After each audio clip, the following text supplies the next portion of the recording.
एक बात मेरे जहन में ये आ रही थी कि हम लोग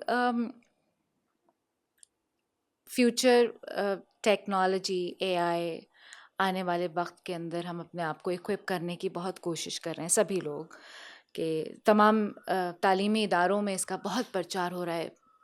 बिल्कुल state of the art future education, आपके बच्चों को इक्विप किया जाएगा।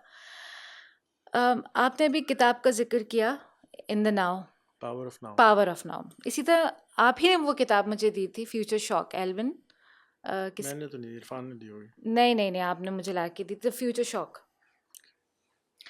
उसके अंदर उन्होंने ख़ास बात की है। उन्होंने कहा कि हम लोग एक जो कनेक्टेडनेस हमारे होती है, हमारे मोहल्ले से अगर बात करें कि एक बार्बर की दुकान है, एक करियाने की दुकान है, या सब्ज़ी वाला, या कोई ऐसा कोने पे बैठा होता है, तो हमें उनके ऊपर एक नज़र डालते हैं हम और निकल जाते हैं आगे।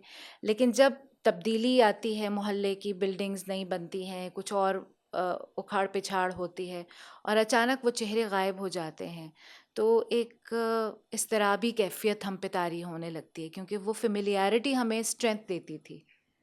इसी तरह लोग मोहल्ले चेंज करते हुए घबराते हैं, एटलीस्ट हमारे वतन में, कि अरे भाई ये तो हमारा पुराना मोहल्ला था, हम यहाँ से कैसे जाएं, सब जानने वाले हैं।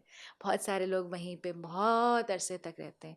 इसके बरक्स मगरिब में कोई दिक्कत ही नहीं होती लोगों को, महीने होती है, महीने। हमें नहीं होती। हम ज़्यादातर क्योंकि नॉन हम और एलियन से मिलते हैं ना, हाँ, जो वहीं के रहने वाले होते हैं वो हाँ, नहीं चेंज करते, वो भी ऐसे ही होते ऐसे ही है। तो ये जो जैसे भी आपने भी अपने बाद में इस ख़तरे का, आप मुस्तरब हैं इस बात से कि हमारी ज़िंदगियाँ कैद कैद कैदोबंद का शिकार होने हैं। वाली उससे हैं, भी ज़्यादा होने वाली, उससे भी खतरनाक। ज़्यादा होने वाली हैं। तो हम क्यों फिर इसमें वेंचर कर रहे हैं इतना ज़्यादा? व्हाई? ना करें। नहीं नहीं, वो तो एक ठीक है, just to end an argument you can say that, नहीं, but not to end an argument. आज से कुछ 7-8 साल पहले या 6 साल पहले मैंने अपने लिए घर ढूंढना शुरू कर दिया था कि कहाँ मरना है, क्योंकि मेरा ख्याल था कि एआई आएगी और टोटली हमें उड़ा देगी। एक कोटेशन है इलॉन मस्क का कि अगर आपके सामने 1 लाख कॉकरोच आ जाएं तो आप क्या करेंगे? कहेंगे, मारने की कोशिश करेंगे क्योंकि कॉकरोच से हमें डर लगता है, फ्रीक आउट करेंगे, फ्रीक भागने आउट की करेंगे। कोशिश करेंगे वहां से। तो AI is about to become human and we are about to become the cockroaches. तो जब वो हमारे साथ क्या करेगी? वो कहेगी भाई इतने सारे करके क्या करने, 2-4 बंद कर दो पिंजरों में जैसे हमने कैद करके रखा हुआ जानवरों को। तो मेरा ये ख्याल है कि it's a new life form which is coming. It's not, it's a very different kind of life form which is going to be around us, and we are about to give it birth. It's we've already given it birth. Already done it ना।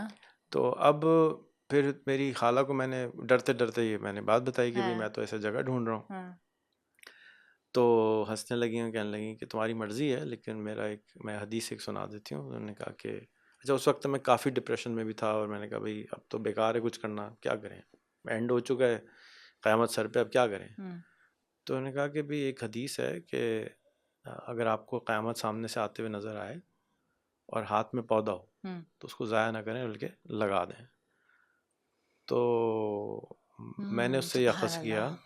कि भाई ठीक है, नज़र आ रहा है कि सब कुछ एंड होने वाला है, लेकिन जो कर सकते हो वो कर लो। बाकी अब मैं इतना ज़्यादा फ्रीक आउट नहीं होता। एंड अब I really don't want to do anything. मैं तो अब चाहता हूँ कि मैं घूमूं फिरूं और बिल्कुल कुछ ना करूं। लेकिन जो कर सकता हूँ वो करता हूँ, क्योंकि एक तो बॉडी भी इजाज़त नहीं देती था घूमने फिरने की, थक गया हूँ, घूम घूम के भी थक चुका हूँ। तो वरना I would rather you know just enjoy the world, because पता नहीं फ्यूचर में क्या होगा। That is what I would rather do. But क्योंकि मैं वो नहीं कर रहा हूँ तो मैं रादर ये कर लेता हूँ, अच्छा चलो मेरे पास इतने पैसे आ रहे हैं तो I will do this and I will do this, I will try to improve life as much as I can. इसलिए मैं समझता हूँ कि इसके साथ जीना सिखाता हूँ कि भाई इसको चलो, जब तक जिंदा हो जब तक तो अच्छी जी लो, जब आएगी तो आएगी, सबकी आएगी।